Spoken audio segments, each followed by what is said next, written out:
There we go. What is going on, everybody? This is AFG 1997 coming back with you on another video. Sorry, I lost my thoughts. Yes, guys, today, well, here I am, but still, I'm just lost for words. But I'm just a little tired, but past couple of days. Yeah, before we get to the college football playoff national championship game, picks and predictions before we head to that, and plus the previews, and plus the key victories, all that stuff. Well, guys, I want to say something on the camera, and plus I want to say something carefully here on YouTube. So, if this comes to me, then they're going to demonetize my video and my channel. So, this past Sunday night at 12:20 over there on the Pacific, well, Northwest Pacific Standard Time over there on the West Coast, Hitman Reinhardt's channel got taken down because of quote unquote. I don't want to say a bunch of words I don't want to use on this camera. Explicit content that we don't usually use. I don't usually use that either. It's not my thing. Because I usually use content of sports plus anime. I haven't uploaded anime videos yet. That's all. Near the unboxing videos. I wish I could do one, but the time will come. But sports context, yes. The reason after he's done, that was his last full video vlog, especially after his last live stream on Saturday night. That 2 days he was supposed to have a live stream. Oh wait, that's right. His channel was demonetized. It got taken down for the third time. First time, I think someone hacked his channel account during his time on YouTube. Especially going back to Will from Game On during Sports Wars on the day after the conference championship game of the college football playoff. Yeah, the college football playoff, conference championship, well, the preview of it, after the conference championship Saturdays. Well, the next day, Ryan was in Georgia. Beardo still in the same place in Orlando, or Tampa, I should say. Who knows? Also, Will from Game On. Yep, he was still on Pacific. Yes, he says, well, Will, when he has his stream problems during his game picks and predictions, Game On picks and prediction prizes got taken down. Unfortunately, Will had to appeal his channel, and guess what? Their channel got backed up. So Will's like, I'm not in YouTube jail no more. Guys, make sure you check your videos every day, especially your YouTube accounts and Google Google accounts that's private or non-private, all that stuff. Sort of ways, but make sure you check your Google accounts before it doesn't take it down. So please be careful out there, because if it does, I think it's probably because of an AI bots that started this. Because if this does, your channel will be demonetized here on YouTube. And plus, I'm trying to do my best as I can, because, yeah. Because we're seeing a lot of people, channels get demonetized from their channels. Will from Game On just got backed up, so good news for him. Him and Crickets. And him and Reinhardt, his channel is not coming back. He appealed it. He tried to the same day as Will from Game On. Unfortunately, it did not happen. His channel got hacked. So, I just want to get it off my chest. I don't want to have too much. It's not too much. It's not because I don't post politics video. I'm not the political guy that watches news every day. I'm not the type of guy that started this. That type of crap. No. I'm just an anime and sports guy. That's all. Especially on social media when it comes to that. When anime and sports guy content. Okay. That's all I need to do. Especially here on YouTube. Yeah. Of course I had to do what I gotta do. So yeah, guys. I feel bad for Hitman Reinhardt's channel. Yes, his channel was taken down. We already knew this. And that's what it is. So I don't know if he's gonna make a fourth one and try to back it up again for his original successful channel.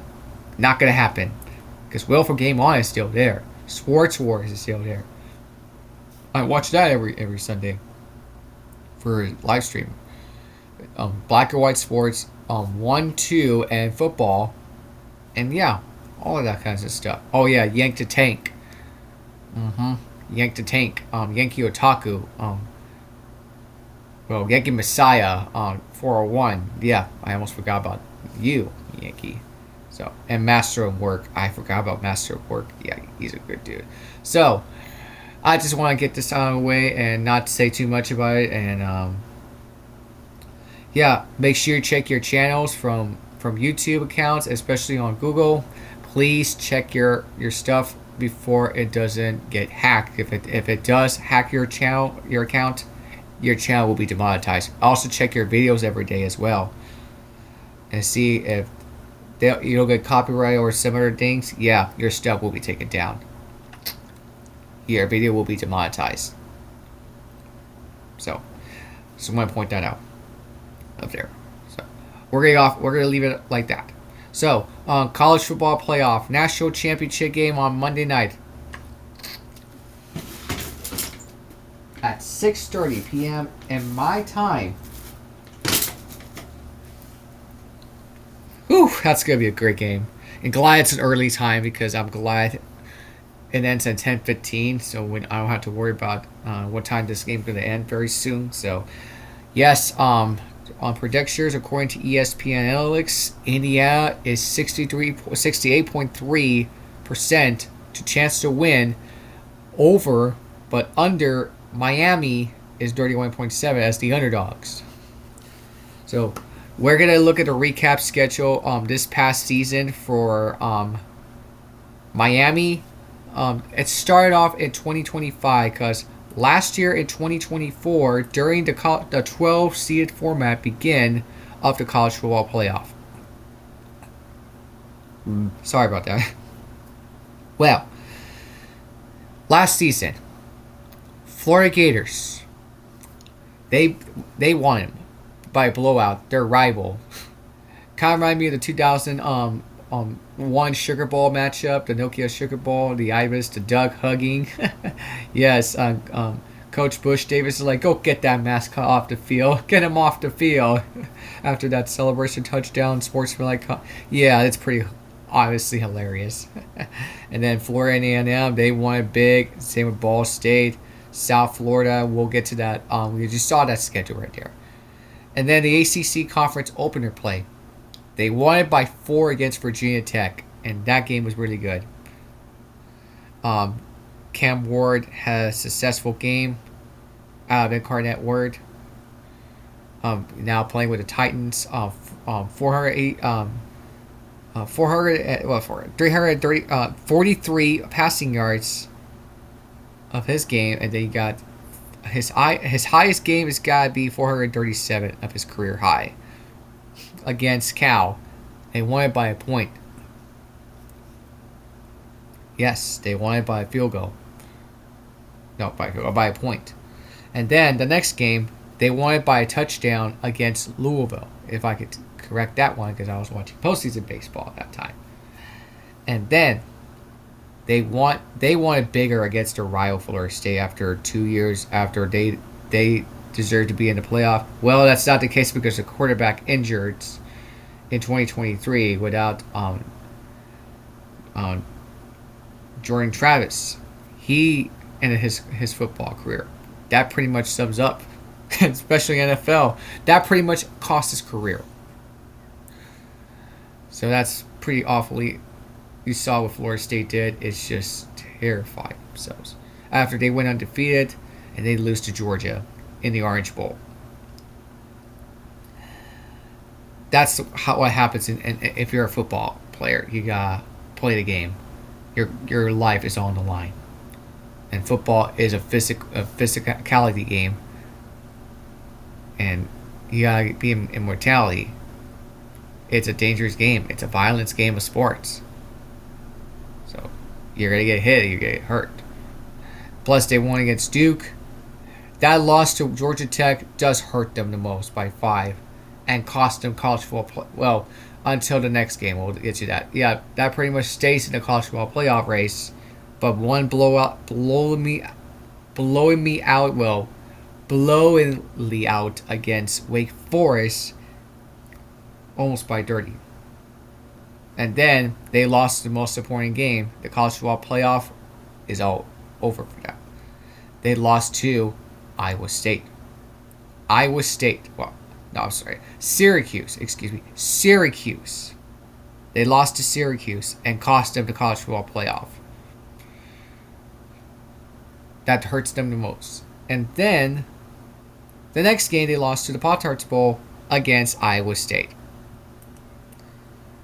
Now we get to this season. This season is just a better year.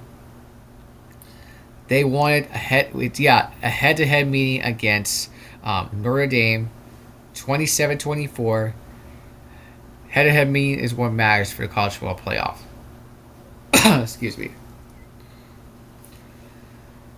Yeah. Head-to-head is what matters. And they got in. We'll get to that. And they're going to face them again next season. They won it by a field goal. They won against Bethune-Cookman by a blowout, 45-3. No problem for that for Carson Beck's team. Yeah, because he got transferred from Georgia to Miami. 340 passing yard career high. He's got the highest passing career this season at Miami. They beat South Florida and their undefeated season. And also, they won against Florida in the sweep on 26-7, and then they beat Florida State once again by 6. And then the next game, it hurts them the most. They lost to a most important game by 3 points, Louisville. Now that time against Louisville this season, 24-21, does hurt them. And Miami just came so close. Carson Beck threw 4 picks in that game, and then Moss only threw 2 touchdowns. It's not Carson Beck's game. It's just terrible themselves at home. It's not just Carson Beck's fault. It's not Miami's fault. I think it's a little bit of coordinating coach's fault that try to make Beck mistake, but I digress. But they bounced back a blowout win against Stanford. No problem with that. And then the next game, they lost to overtime by 6 against SMU.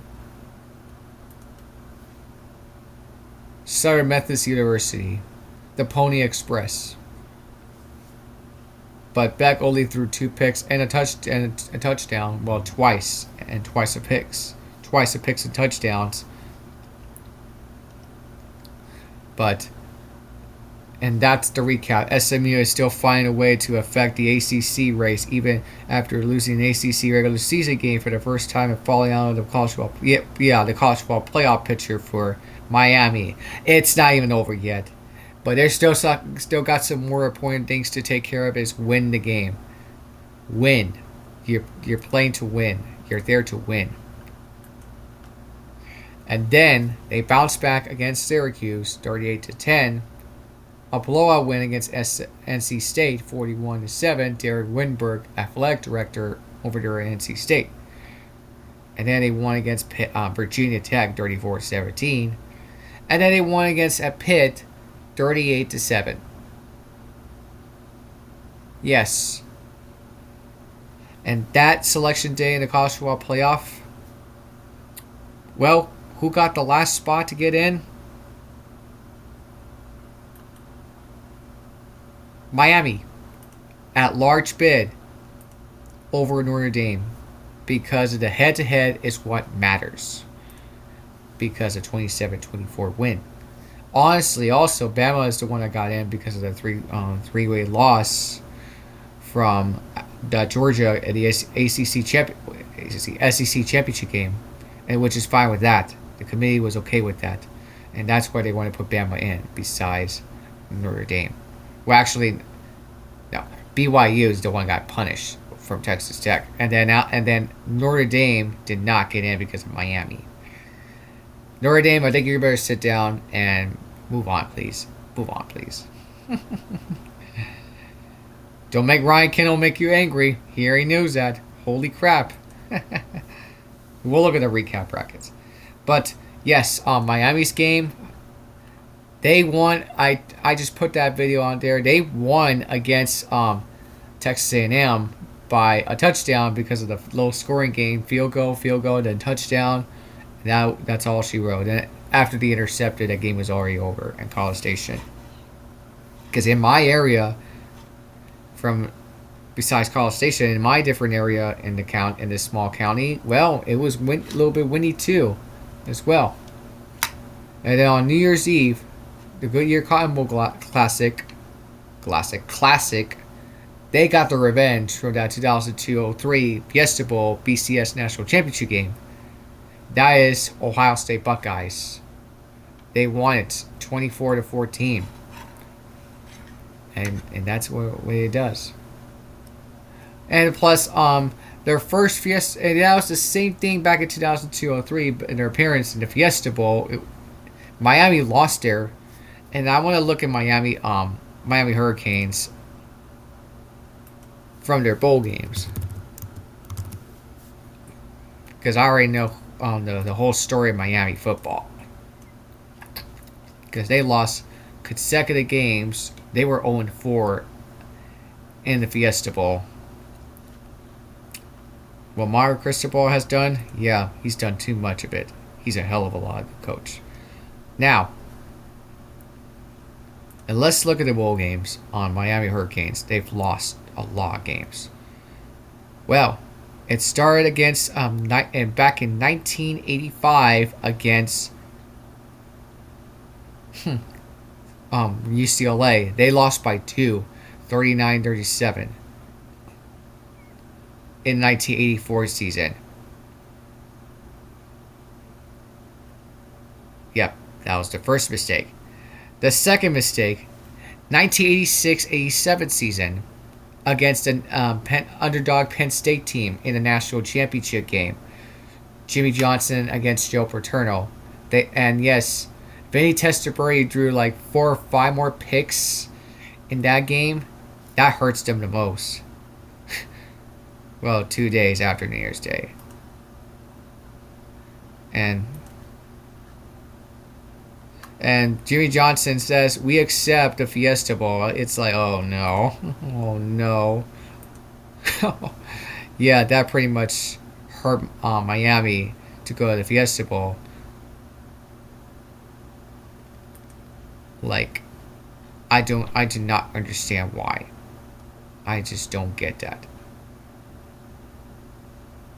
Because Penn State is going to smash them harder with that interceptor. Their defense is still trying to win championships. And let's look at it. Yeah, we know the 1986 Miami Hurricanes against Penn State in the Fiesta Bowl. Actually, you can't even see.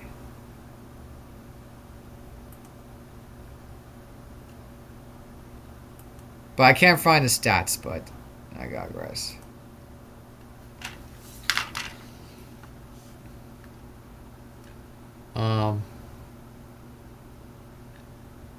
Yeah, that's their second mistake in the Fiesta Bowl.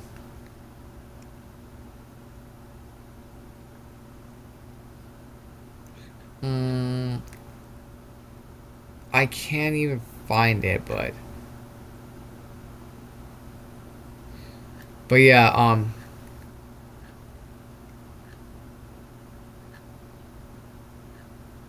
there he is, score summary. There he goes. Right there in the summary. But yeah, 5 interceptions by Vinny Testaverde. No touchdowns. 285 passing yards. And then 26 out of 50. It's been awful. It's been awful. Not a good way to sigh, huh, Vinny Testaverde? But yeah. And then the third mistake in 1993-94 season, they got shut out by Arizona, 29-0. That was the year Florida State won the national championship. Nebraska, the other undefeated besides Notre Dame. Finally got the last laugh. And then, for the fourth time, we told you that. Yeah. And now, Miami finally broke that streak. 31-27. Carson Beck's game-winning touchdown. Pretty much an impressive game, huh? And now, on the other side, Indiana's Hoosier schedule. Last season, they had a good resume schedule, and last season they were all just blowouts, except a few close games. They won 31-7 against FIU, Florida International, and then a blowout against Western Illinois by Rourke. Quarterback Rourke. Curtis Rourke, yeah. 359 career high now. And then they won against UCLA easily, Charlotte easily, Maryland by 2 touchdowns. Not that close, and then Northwestern. Nebraska 56-7. Washington by 2 touchdowns. Michigan 47-10. They won it by a close game against Michigan by 5. And then the next week, they lost to Ohio State Buckeyes.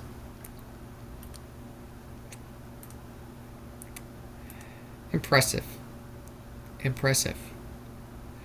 But the stats for Curtis Rourke, nothing.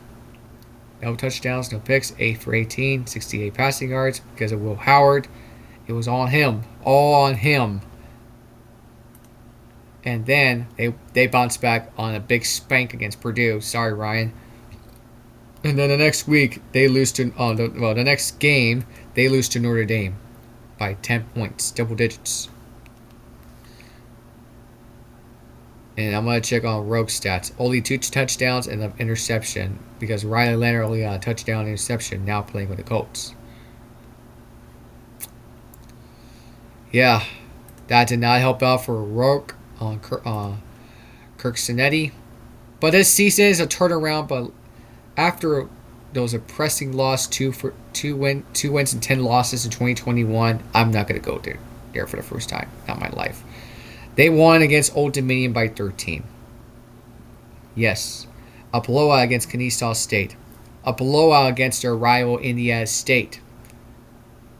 In-state rival. They won against Illinois easily. The same thing, 5 points last year against Michigan. They won against Iowa by 5. And then they won by double digits against Oregon. And we'll get to the college football playoff bracket for how far the Indiana went. But his passing career high of his IU career against Michigan State, yeah, they dominated. Very, very great. Because Cooper Jr. had 115 receiving yards. And then they won against UCLA blowout. And then Maryland, 55-10. They won it by 3 against Penn State under less than a few minutes left on 4th down. The game was on the line against Penn State. College football playoff. The number 1 ranking is on the line. Yeah, because Matt Berry caught the... Matt Berry... Well, not caught. Omar Cooper Jr. toe tap, touchdown, keys number... Yeah. And that's how they saved the game. Under 36 seconds left. And I'm not going to read the rest of the article because it's way too late. Omar Cooper Jr. jumped to catch a pass from Fernando Mendoza in the back of the end zone, sweeping with his inside foot within the field of play to go ahead of Penn State 27-24 with 36 seconds remaining and save Indiana's season of the college football playoff.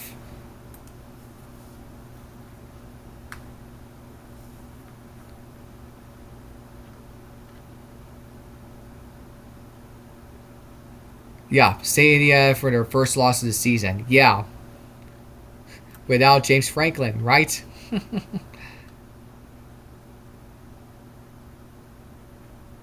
And yes, in the downtrodden, the Lions led interim head coach, led by interim head coach, it rivals the school's longest losing streak in 21 years, almost denied the Hoosiers their first Happy Valley win in school program history. Quote, "It was an improbable victory I have ever been part of," Kirk Sneddie from Indiana said. There could have been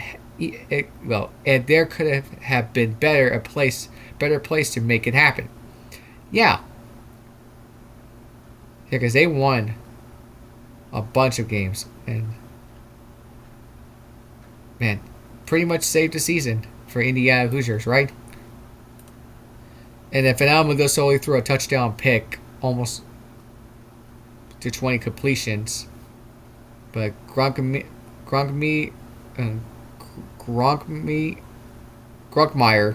Ethan Gronkmeyer, yeah, not enough to give any Penn State to win it. No, they won against Wisconsin. They won by a blowout against Purdue, and then the Big Ten championship again against Ohio State Buckeyes. The rematch from 2024 season loss got their revenge. And yes, Phenomenal made all the big plays on that night.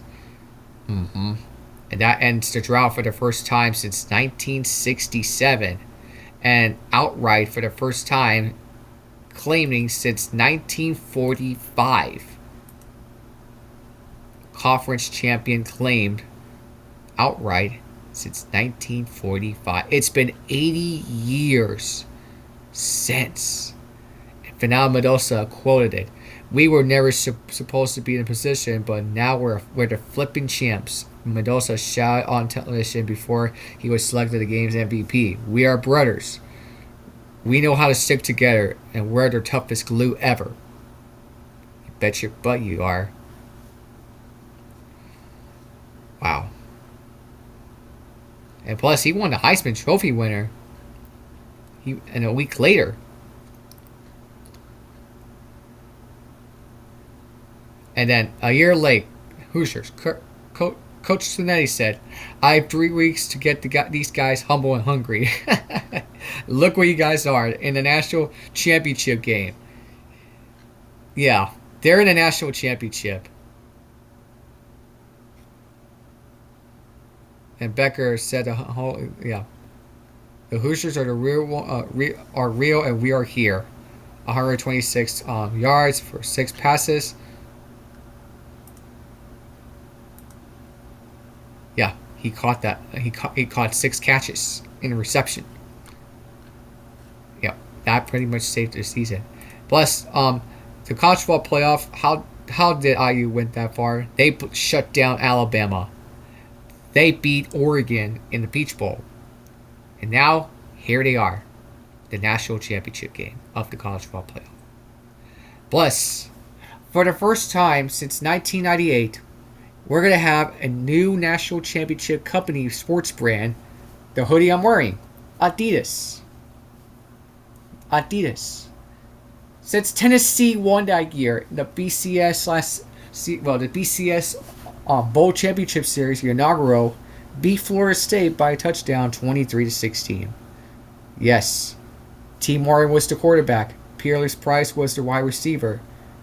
And their head coach of Tennessee, he was Coach Fulmer. He was good. Philip Fulmer. He's a heck of a coach. And brought the balls and that drought since General Nealon, Coach Nealon, won it all back in the days in 1951. And now the drought's over. But they're still in the longest drought since 1998. Hasn't won it all since. But the Vols. But me in 1989, Big Vol Daddy. Yeah. But also, for the first time, they've won a lot of bowl games for Miami. They've won a bunch of bowl games in New Year's Six /CFP. I mean, yes, you gotta go all the way there. It started off with 2001 season Sugar Bowl against Florida, 37-20. And then the Rose Bowl, for the first time, they shut down Nebraska, 37-14. won their fifth national championship. The drought ended since 1991-92 season. And then they won the Orange Bowl, 16-14 against their rival, ACC rival before ACC rival coming up in 2004-05, Florida State Seminoles at the Orange Bowl on New Year's Day. And then a season later in the ACC 04-05, they beat their rival Florida again, 27-10. Just like 37-20, how about 27-10 and the Chick-fil-A Peach Bowl? They won their fourth New Year's Six bowl game. But that's not the case. In the college football playoff, they finally won a Cotton Bowl Classic. That drought ended since 1991. But yeah, I'm sorry, they won 5. But they still have one piece in the puzzle left, and that is the Fiesta Bowl. You already know what the final score is. Yeah, right there. And that joins Texas Longhorns. And you're going to see the bowl games. Miami's a good football team. I do respect for their program, no doubt about it. But you gotta go back to 1964-5 season. They won that. Yeah, Texas have not been to the Orange Bowl. Never been to the Orange Bowl in the longest time. Hopefully, when the time comes, it's gonna come there not too soon.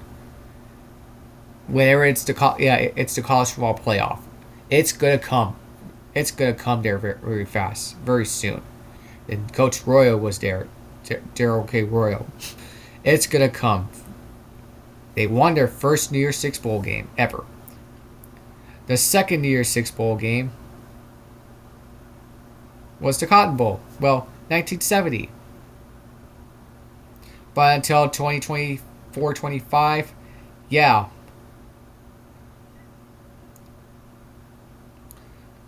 Did not happen. Or actually, yes, we did win the Cotton Bowl. That was back in 1999. Last win against Mississippi State. 98-99. Yeah. I think this was their second New Year's Six bowl game. Yeah, their second New Year's Six bowl game before the 1981-82 against Alabama. Yeah. And then their third New Year's Six bowl game, you gotta go to the Rose Bowl. Texas loved the Rose Bowl as much as I do. They won twice. 04-05 and 05-06. Michigan and USC. Big Ten, Pac-10. Before the two of them are in the Pac-12 still. And then the next one, the Fiesta Bowl. Texas loved the Fiesta Bowl. That's their fourth one, if I can tell that. The fifth one, the Sugar Bowl. They won it against Georgia in 2018-19. And their sixth, it was the Chick-fil-A Peach Bowl against Arizona State, and that solved the puzzle. Texas were the first one to win all 6 New Year's Six bowl games, and then Miami joins the second. And I got it right there on my social media. I got it right there.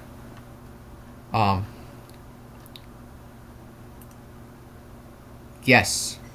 The teams that won, yeah. Yep. Street Fighter for X-Men versus Street Fighter right there. Yep. It's pretty much good. Miami and Texas now join the list. And who's going to join the list? Possibly. Oklahoma Sooners won every BCS. Yeah, but what about the college football playoff? What about Chick-fil-A Peach Bowl? What about the Goodyear Cotton Bowl Classic? You still got 2 more wins left. Oklahoma Sooners fans, you guys won the Fiesta, the Rose, the Sugar. You love the Sugar Bowl, and then the Orange Bowl. I believe is the Orange Bowl.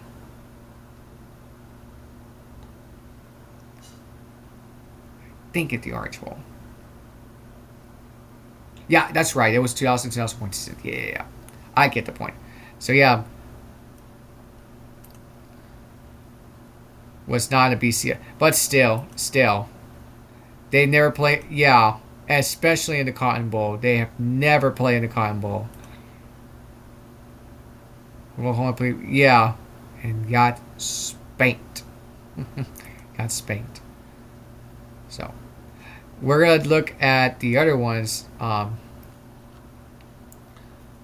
Right there is, yeah, the game that we're gonna keep an eye on, and a lot of social media reaction. And it says Notre Dame fans about to say they would have beat Indiana. No, that's not even close. But I got a big facts for you guys.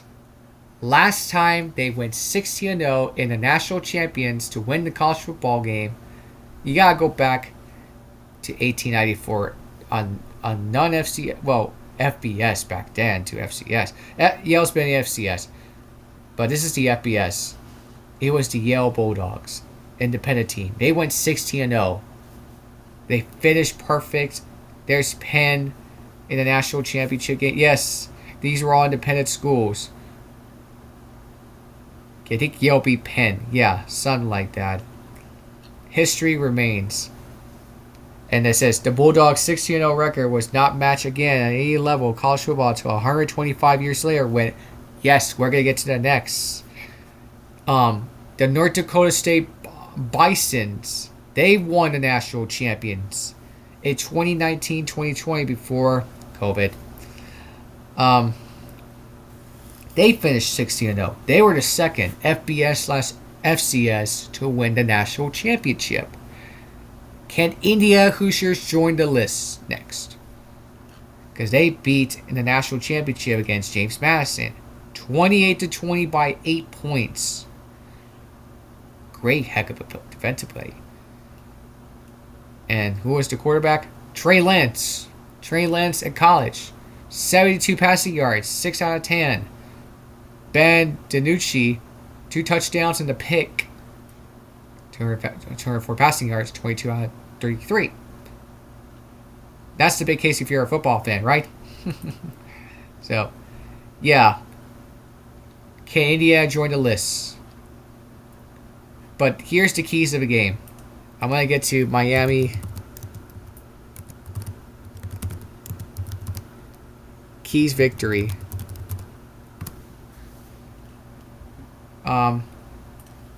You gotta get to the keys prediction.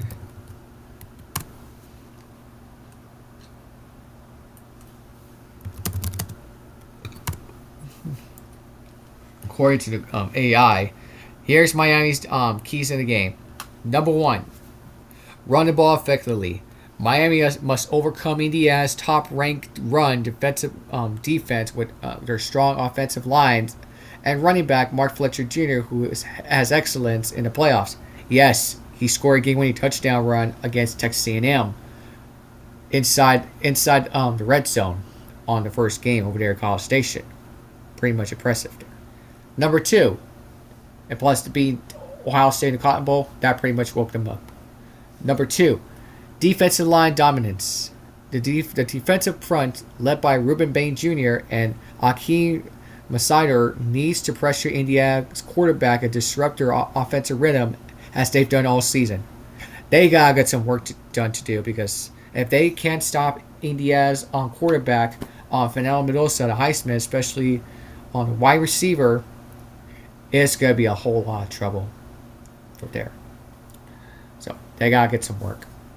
Number 3, quarterback play. Carson Beck must continue his confident play, avoid turnovers, and effectively use the quick passing game to counter Indiana's defensive pressure. That's exactly what you gotta do. And then, number 4, off the O-line versus D-line battle. Miami's talented offensive line is crucial to creating running lanes and giving Beck time against Indiana's relentless defensive front. They gotta get some shoveling past, some help. They gotta block it for Miami O-line against Indiana's defensive line, because Indiana's defense, they've been dominating all season against Alabama in the Rose Bowl, especially in the Peach Bowl against Oregon. It was a killer move.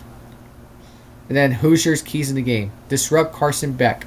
Indiana's primary goal is to get pressure on Beck, forcing him out of rhythm into mistakes, which they're successfully done to other top quarterbacks.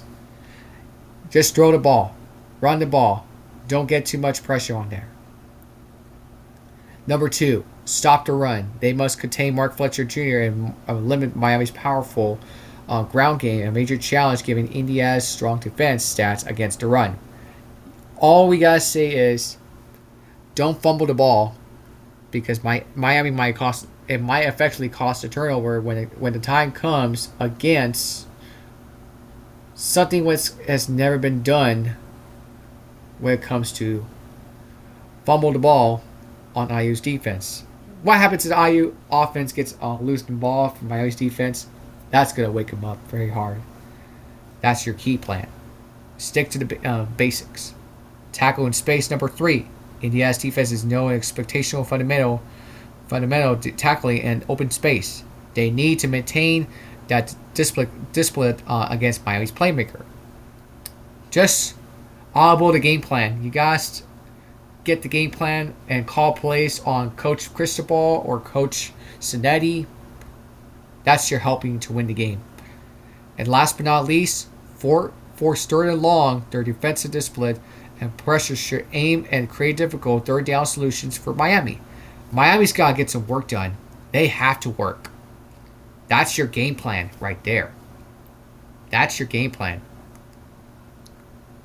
Just throw the ball and get rid of them on pressure so you'll avoid the sack, fumble, turnover. You saw what happened with Dante Moore, a pick 6 against Indiana for Oregon. That did not help it out for the Ducks. Overall matchup factors. Number 1, treacherous battle. The game hinges whenever it's on Miami's offensive line can handle Indiana's defensive line. It could block them. They could block because Carson Beck might have the edge on Mark Fletcher Jr. and their wide receiver. And number 2, transfer portal success. Both teams showcase the portal's impact when Indiana built on overlooked talented in Miami on high-end potential additions. They gotta get some job done, and the way the case is gonna come down to, all you gotta do is work, and just gotta get some work done. And Cinetti's gotta get some help to be mature. And you see a lot of teams win 50-0. LSU 2019, Michigan 2023, Georgia 2022, Penn, what year it is, and then Clemson 2018. That's their work. They gotta get some done. So my final score prediction of the national championship, I'm gonna pick the Indiana Hoosiers. I'm going for the Hoosiers to win this game by a score. It's gonna be a close game, 40-34 against Miami. It's gonna be a back and forth, high scoring game. My prediction: Vanal Mendoza is gonna score 5 touchdowns, 2 or 3 interceptions.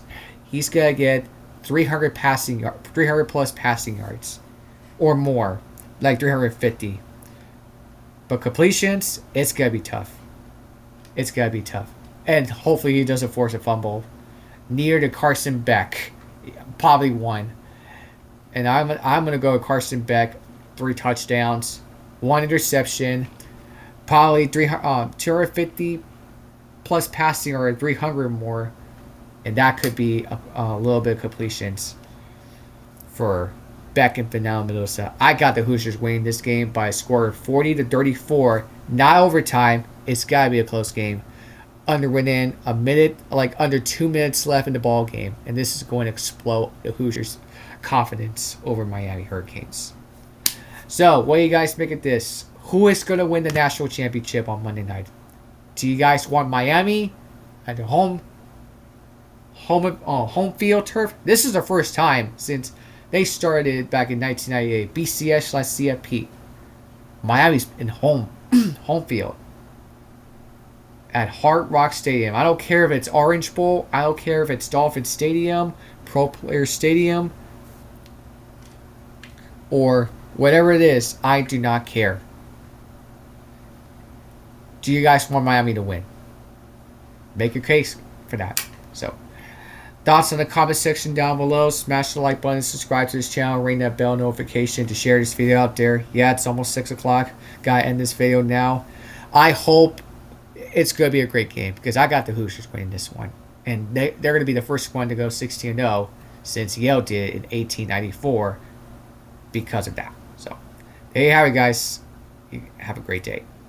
And plus, check your channels and make sure you check your YouTube accounts. Check your videos every day. If they're not hacked, your videos and your channels will be demonetized. It's going to be taken down. Like, seriously. Unless you want to appeal it or not. If it doesn't appeal, I'm sorry. There's nothing we can do about it. So, gotta be careful what we gotta do. Something really good context of all that. So, that's gonna do it, guys. Peace. I'm out. Until the next time.